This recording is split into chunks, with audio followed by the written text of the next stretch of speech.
السلام عليكم ورحمة الله وبركاته ود በአገር ውስጥም ውጭ ብላላችሁ ወንድሞቼ እህቶቼ እንግዲህ እንደሚታወቀው የኔ ትምህርት በተለያየ መልኩ ከተለያየ ወንድሞች አካውንት በመጠቀም ስንማማሩላችን ነበርን።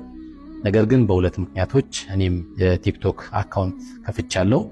አንደኛው ምክንያቴ ያው በራሴ ስም 7 የሚያክሉ የተከፈቱ አካውንቶች አሉ። እነዚህ 7ቱን እንግዲህ በጣም ጥሩ መልእክት ነው እስካሁን ሲያስተላልፉ የነበሩት።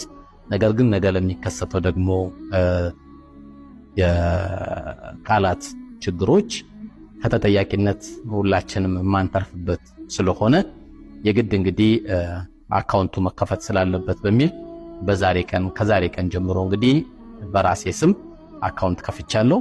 በሁለተኛ ደረጃ ደግሞ የተለያዩ ወንድምና እህቶች ከሀገር ውስጥም ከሀገር ውጭም ያሉ ወንድምና እህቶች የቲክቶክ